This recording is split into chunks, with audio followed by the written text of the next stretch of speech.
Hello दोस्तों, स्वागत है एक बार फिर आपका अपने चैनल राजनीतिक चौपाल पर। आज हम लोग 75वां गणतंत्र दिवस मना रहे हैं। आप सभी लोगों को गणतंत्र दिवस की हार्दिक शुभकामनाएं। तो आइए इस वीडियो में हम कुछ महत्वपूर्ण प्रश्नों के माध्यम से आज गणतंत्र दिवस से संबंधित जो कुछ अति महत्वपूर्ण प्रश्न बन सकता है उसको देखेंगे। साथ में अंत में कुछ ऐसी बातों का भी हम लोग देखेंगे कि कुछ ऐसे पॉइंट्स देखेंगे जो कि आने वाले एग्जाम्स में आपके लिए इंपॉर्टेंट हो सकता है। ज्यादा देरी न करते हुए शुरू करते हैं अपने पहले प्रश्न पर। हमारा पहला प्रश्न है कि इस वर्ष गणतंत्र दिवस की थीम क्या थी। ठीक है। ऑप्शन है राम मंदिर का निर्माण। ठीक, ये पूर्ण विराम है। राम राज्य, भारत दुनिया का सबसे बड़ा लोकतांत्रिक देश है। और ऑप्शन डी विकसित भारत और विकसित लोकतंत्र कि भारत लोकतंत्र का मातृका यानी कि मदर ऑफ डेमोक्रेसी। तो इसका राइट आंसर हो जाएगा डी। ठीक है, डेवलप्ड इंडिया। ठीक है, and mother of democracy. Okay, ठीक है, यानी कि ये आपका राइट आंसर है, याद रखिएगा। ठीक है, ये इंपॉर्टेंट क्वेश्चन है। चलिए अपने अगले पेज पे चलते हैं, देखते हैं हमारे अगला प्रश्न क्या है। हमारा अगला प्रश्न है 2025 गणतंत्र दिवस के मुख्य अतिथि कौन थे। ऑप्शन है पुतिन, मेलोनी, इमेनुअल मैक्रो या शेख हसीना। तो आप इमेज के माध्यम से देखिए कि जो ये मोदी जी के साथ हैं यही है इमेनुअल मैक्रो। ठीक है, ये फ्रांस के हैं। अब अगला प्रश्न देखते हैं, इनको एक बार फोटो में आप देख लीजिए। यह व्यक्ति जो है, दिस मैन, ठीक है, ये तो मोदी जी हैं, इनको तो आप जानते ही होंगे, है ना। ये है इमैनुअल मैक्रो। ठीक है, अगला प्रश्न है कि इमैनुअल किस देश के किस पद पर स्थित है। ये क्वेश्चन देखिए बड़ा लाजवाब है कि इमैनुअल किस देश के किस पद पर स्थित है। ऑप्शन है इटली में राष्ट्रपति हैं, फ्रांस के प्रधानमंत्री हैं यानी कि यूके के राष्ट्रपति हैं, या फ्रांस के राष्ट्रपति हैं। तो ये हमने आपको वीडियो में बताया कि फ्रांस के, लेकिन ये नहीं बताया कि किस पोस्ट पर है। तो फ्रांस के वो राष्ट्रपति हैं, याद रखिएगा, फ्रांस के वो राष्ट्रपति हैं। ठीक है, ये भी इंपॉर्टेंट क्वेश्चन है। ओके, ये ध्यान रखिएगा कि यूके में राष्ट्रपति नहीं है, किंग है, वहां राजा है, वहां राष्ट्रपति नहीं है। चलिए अगला प्रश्न है 2024 में भारत ने अपना कौन सा गणतंत्र दिवस मनाया है। ऑप्शन है 75वां, 78वां, 77वां या 79 यानी कि 79वां। तो इसका सही ऑप्शन हो जाएगा, उत्तर हो जाएगा 75वां। 75वां जो है भारत ने गणतंत्र दिवस मनाया है। ओके, नेक्स्ट प्रश्न है हमारा, किसने पहली बार परेड किया। निम्नलिखित में से किसने पहली बार परेड किया है। दिल्ली पुलिस की महिला पुलिस जवान, सेना की महिला की अधिकारियों का परेड, या फिर चिकित्सीय सेवा जुड़ी महिला कर्मियों का दस्ता, या उपरोक्त सभी। तो इसका उत्तर हो जाएगा उपरोक्त सभी, यानी कि दिल्ली की जो पुलिस महिला है, महिला पुलिस की जो महिला पुलिस है, उनके जवान जो थे इस बार शामिल हुए, भी फर्स्ट टाइम था। ठीक है, सेना की महिला अधिकारियों का परेड, ये भी फर्स्ट टाइम था। क्लियर है। फिर चिकित्सकीय चिकित्सीय सेवा जुड़ी महिला जो कर्मियों का दस्ता था, ये फर्स्ट टाइम भी था। ओके, तो सबने ये इन लोगों ने पहली बार परेड किया है। राष्ट्रपति द्रौपदी मुर्मू किस सवारी पर सवार होकर कर्तव्य पथ पर पहुंची थी। ऑप्शन है बीएमडब्ल्यू, रेंज रोवर, जैगुआर या बग्गी। ठीक है, तो हम आपको बताएं कि ये जो है बग्गी पर सवार होकर आए हैं इस बार, काफी काफी सालों बाद। वो भी हम अगले क्वेश्चन के माध्यम से देखेंगे कि कितने वर्ष बाद। ये देखिए बग्गी में बैठी हुई है हमारी राष्ट्रपति द्रौपदी मुर्मू, और ये है इमैनुअल मैक्रो, ये हमने आपको बताया है। ठीक है, चलिए, कितने वर्ष बाद कोई राष्ट्रपति बग्गी पर बैठ कर आया इस बार। ठीक है, कर्तव्य पथ पर पहुंचा है, क्वेश्चन पूछा जा सकता है 60 वर्ष बाद, 40 वर्ष बाद, 25 वर्ष बाद या 10 वर्ष बाद। तो ये 40 वर्ष बाद, 40 वर्ष बाद। ठीक है, ये ध्यान रखिएगा। 1984 में लास्ट टाइम जो है कोई आया था। ओके, वेरी इंपॉर्टेंट, ये ध्यान रखिएगा। ओके, तो ये इस बग्गी के बारे में हम आपको बताएं, इस बग्गी के बारे में। तो ये बग्गी सिक्का उछलकर भारत ने पाकिस्तान से जीता। पाकिस्तान के पास गया होता तो ये भी कबाड़ में बेच देते थे, क्या फायदा। अच्छा है कि जीत गए हम लोग। चलिए अगला प्रश्न है, कुल कितने झांकियों ने भाग लिया है। ऑप्शन से 25, 20, 28 या 30। तो इसका सही उत्तर हो जाएगा 25 झांकियों ने भाग लिया इस बार। ठीक है, जिसमें से 16 राज्यों ने, ठीक, प्लस 9 मंत्रालयों ने। ठीक है, ध्यान रखिएगा कि ये 25 झांकियों ने भाग लिया। अगला प्रश्न है, इस बार गणतंत्र दिवस किस पर आधारित था। ठीक है, ऑप्शन से G20, मतलब उसका बेस किस पर था। चुनाव 2024, अयोध्या या महिला सशक्तिकरण। तो इसका राइट आंसर हो जाएगा महिला सशक्तिकरण। ठीक है, इसीलिए आपने इस प्रश्न में देखा होगा कि इन सब ने जो पहली बार भाग लिया है। ठीक है, इस बार सबने पहली पहली बार भाग लिया। फिर हम यहाँ आपको बताए कि 16 झांकियां थी, तो इन 16 के 16 सभी स्टेट्स के में भी महिलाओं ने पार्टिसिपेट किया है, इसमें भी महिलाओं ने ही पार्टिसिपेट किया है। ठीक है, यानी कि 25 में ही महिलाओं, सब अधिकतर महिलाओं का इस बार हो रहा है। महिला सशक्तिकरण, नारी शक्ति को बेस बनाकर इस बार का गणतंत्र दिवस मनाया गया।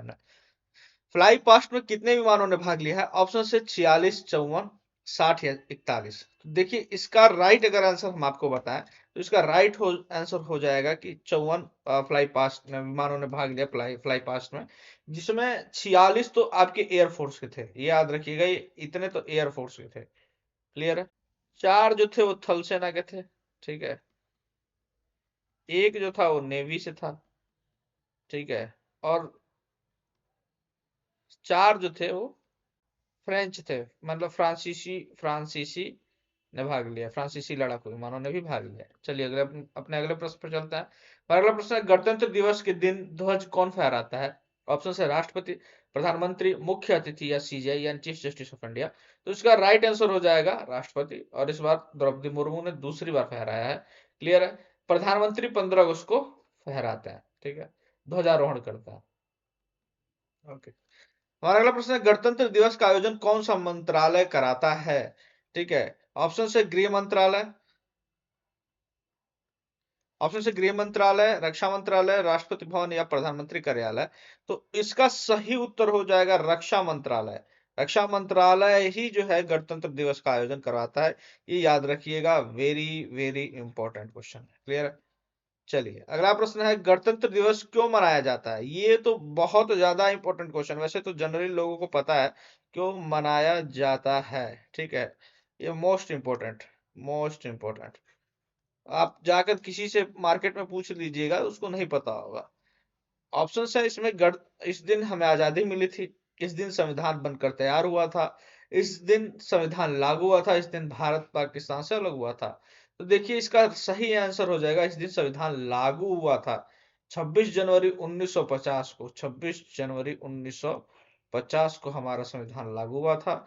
किस दिन? 26 नवंबर 1949 को हमारा जो है संविधान बनकर तैयार हुआ था। संविधान बनने में जो समय लगा था वो कितना था? 2 वर्ष 11 महीने 18 दिन। क्लियर है? 18 दिन। ठीक है, और आजादी तो आपको पता ही होगा, 15 अगस्त 1947। ठीक ना? और आजादी के समय भारत पाकिस्तान से अलग हो गया था। चलिए अगला प्रश्न है, 2024 परेड की शुरुआत किसने की गई है? कैसे की गई? मतलब हाथी पर सवार बच्चों के द्वारा की गई, टैंक पर सवार जवानों के द्वारा, 100 महिला कलाकारों द्वारा शंख नगाड़ा वाद्य यंत्र बजाकर, या फिर सीएपीएफ के महिला कर्मियों द्वारा। तो इसका राइट आंसर हो जाएगा 100 महिला कलाकारों के द्वारा शंख बजाया गया, ठीक है, नगाड़ा बजाया गया, और अन्य वाद्य यंत्र, अलग अलग राज्यों के वाद्य यंत्र आए थे, ठीक है, इंस्ट्रूमेंट्स, और उनको बजाकर इस बार शुरू किया गया है। क्लियर है? हमारा अगला प्रश्न देखते हैं, आखिरी बार किस राष्ट्रपति ने बग्गी में सवार होकर आए थे? आखिरी कौन वो राष्ट्रपति थे जो बग्गी में सवार होकर आए थे? तो इसका जो ऑप्शन है देखते हैं, ज्ञानी जैल सिंह, नीलम संजीव रेड्डी, वेंकट रमन या फिर शंकर दयाल शर्मा। ठीक है, तो इसका सही आंसर हो जाएगा ज्ञानी जैल सिंह। क्लियर है? कौन हो जाएगा? ज्ञानी जैल सिंह। लास्ट टाइम यही जो है बग्गी में आए थे। हमारा अगला प्रश्न है, पहले गणतंत्र दिवस के मुख्य अतिथि कौन थे? ऑप्शन है सुकर्णो, नासिर, ठीक है, टीटो या जिन्ना। ये नासिर है। ठीक है, तो इसका राइट आंसर हो जाएगा सुकर्णो। सुकर्णो ये इंडोनेशिया के थे, इंडोनेशिया के राष्ट्रपति थे। क्लियर है? इंडोनेशिया के पहले। ठीक है, पहले हमारे गणतंत्र दिवस के मुख्य अतिथि। अगला प्रश्न है, गणतंत्र दिवस मनाया जाता है 26 जनवरी को, 29 जनवरी को, 26 28 जनवरी, 26 29 जनवरी। तो गणतंत्र दिवस वैसे अगर मनाया जाए कि कोई पूछे कब मनाया जाता है तो 26 जनवरी सही है। ठीक है, 26 जनवरी को मनाया जाता है, लेकिन 26 से 29 जनवरी तक ये पूरा समारोह चलता है, ध्यान रखिएगा। क्लियर? क्लियर है? समारोह चलता है। 29 जनवरी को क्या मनाते हैं हम लोग? 29 जनवरी को शाम को वहां पर बीटिंग द रिट्रीट होता है, राष्ट्रपति भवन के ठीक सामने, जो अगर आप कभी गए हो, जो चौराहा है वहां पर बीटिंग रिट्रीट। ओके, यहाँ पर तीनों की जो सेनाओं के जो बैंड है वो आते हैं, बाकी पीएम, आपके राष्ट्रपति वगैरह सब लोग वीवीआईपी बैठते हैं और उसका आनंद लेते हैं, और उसी के साथ जो है गणतंत्र दिवस का समापन समारोह होता है। क्लियर है? ध्यान रखिएगा। अगला प्रश्न है, किस वर्ष परेड जो है राजपथ पर आयोजित किया जाने लगा? किस वर्ष से परेड जो है राजपथ पर आयोजित किया जाने लगा? ऑप्शन है 1955, 1954, 1950 या 1960। ठीक है, तो देखिए इसका अगर सही आंसर बताए तो 1955 से जो है ये राजपथ पर आयोजित किया जाने लगा। उससे पहले कभी किंग्सवे कैंप पर होता था, कभी किसी स्टेडियम में होता था, कोई फिक्स जगह नहीं था, ठीक ना। उसके बाद से किस वर्ष से झांकियों का परेड में शामिल किया गया? ये आखिरी अंतिम प्रश्न है। किस वर्ष से झांकियों को परेड में शामिल किया गया? ऑप्शन 1953, 1955, 1950, 1960। तो झांकियों को शामिल किया गया था 1953 में, ये ध्यान रखिएगा। ये इंपॉर्टेंट क्वेश्चन है, क्लियर है। अब आइए कुछ पॉइंट्स की बात कर लेते हैं जो आपके एग्जाम की दृष्टि से इंपॉर्टेंट है। देखिए इस बार फ्रांस की जो है 33 सदस्यीय बैंड जो टुकड़ी है उन्होंने भी भाग लिया। बैंड टुकड़ी, ध्यान रखिएगा 33 सदस्य थे। 35 सदस्यों की जो मार्चिंग मार्चिंग यानी चलने वालों ने भी भाग लिया है इसमें, ठीक है, परेड किया। फ्रांसीसी वायुसेना ने भी अपने भाग लिया, हमने आपको बताया था, जिसमें 2 राफेल विमानों ने फ्लाई पास्ट में भाग लिया है, एमआरटीटी वालों ने। इन्होंने तो अपना एक दिया है। Multi roller tank multi roller tanker transport MRTT, इनका एक विमान और 2 राफेल विमानों ने भाग लिया, यानी 3 भाग लिए थे फ्रेंच, ठीक है। पहली बार 1500 किसानों का, ये याद रखिएगा, ये वेरी इंपॉर्टेंट है, ठीक है। पहली बार जो है 1500 किसानों और उनके जीवन साथियों यानी हस्बैंड या वाइफ को विशेष अतिथि के रूप में आमंत्रित किया गया था, ये ध्यान रखिएगा। अभी तक ऐसा नहीं होता था, बुलाया गया था स्पेशली देखने के लिए। इस बार संस्कृति, ये भी इंपॉर्टेंट है, मोस्ट इंपॉर्टेंट है, तो और ज्यादा इंपॉर्टेंट है। इस बार संस्कृति मंत्रालय ने कर्तव्य पथ पर अनंत सूत्र, यहां से अनंत सूत्र अंतहीन धागा नामक एक वस्त्र स्थापना, मतलब एक वो शुरू किया था। वहां पर अगर आप, मैं आपको दिखाऊंगा अभी, वहां पर ऐसे ऐसे चारों तरफ जितना भी कर्तव्य पथ पर पीछे जहां लोग बैठे थे वहां पर ऐसे ऐसे सब टांग रखा था, ठीक है। लगभग लगभग कितनी 1300 साड़ियां और पर्दों को प्रदर्शित किया गया था, क्लियर है। यहाँ टांग रखा था, सब पे सबके नीचे क्यूआर कोड लगा हुआ था। आप क्यूआर कोड को स्कैन करते तुरंत उसका डिटेल आ जाता, कौन सी साड़ी है, कहाँ से है, क्या है, आपको खरीदना है, जो भी है, मतलब उसमें सब पता लग जाता, ठीक है। तो ये ध्यान रखिएगा, कौन सा अनंत सूत्र अंतहीन धागा, ये पूछा जा सकता है, ये एकदम ऐसे इसको आप एकदम रट लीजिएगा, मोस्ट मोस्ट इंपॉर्टेंट, कि अनंत सूत्र अंतहीन धागा किस मंत्रालय का ये जो मुहिम थी? तो ये था संस्कृति मंत्रालय। यूपीएससी के लेवल के हिसाब से बहुत इंपॉर्टेंट क्वेश्चन है, स्टेट पीसीएस वगैरह दे रहे हैं आप, तो आपके लिए बहुत इंपॉर्टेंट है, क्लियर है। अगला प्रश्न है, पर्यटन मंत्रालय दिल्ली के लाल किले पर भारत पर्व का आयोजन करेगा, इसकी थीम इस बार क्या है? तो इसकी इसकी थीम इस बार की जन भागीदारी है, ये इंपॉर्टेंट है। ये हर बार करता है, आपको हम बताएं कि जितनी भी झांकियां निकलती हैं वो जाकर लाल किले पर खड़ी कर दी जाती हैं। लोग आप चाहे तो जाकर देख सकते हैं, 3-4 दिन बाद फिर अनाउंस किया जाता है कि कौन सी झांकी विनर रही, कौन जो है वो परेड में मार्च करने वालों में कौन विनर रहा, सब उसका ऐलान किया जाता है। पहली बार तीनों सेनाओं की एक महिला टुकड़ी ने भी मार्च किया है, ये भी मोस्ट इंपॉर्टेंट है, ये भी ध्यान रखिएगा। वो तो आप इसलिए इस तरह से याद रख सकते हैं कि नारी सशक्तिकरण को या नारी शक्ति या महिला सशक्तिकरण को इस बार केंद्र में रखकर जब वो किया गया है, इस बार का गणतंत्र दिवस मनाया गया है, तो बट ऑब्वियस की वही रहेगा, नारी से ही संबंधित सब गणतंत्र दिवस, क्लियर है। बात करते हैं अगले पॉइंट पर। तो इस साल गणतंत्र दिवस देखने के लिए खास 13,000 जो ये भी इंपॉर्टेंट मेहमानों को न्योता भेजा गया था। ये मेहमान जो थे विदेशों से थे, ये ध्यान रखिएगा, विदेशों के मेहमान थे, ठीक है, उनको विदेशों से बुलाया गया था। अब विदेश में भी कई ऊंचे पोस्ट पर होंगे, कोई राजदूत होगा, कोई कुछ रहा होगा, ठीक है, तो उनको जो है आमंत्रित किया गया था 13,000 मेहमान को। अगला है कि उत्तर प्रदेश, जो उत्तर प्रदेश के लोग हैं, यूपी स्पेशल के बारे में बता दें कि उत्तर प्रदेश की झांकी में अयोध्या रामलला मंदिर, ठीक है, वंदे भारत और आईटी सेक्टर वगैरह और वहां का जो डेवलपमेंट था उससे रिलेटेड चीजों को दर्शाया गया था, ठीक है, दर्शाया गया था, ओके, ठीक ना।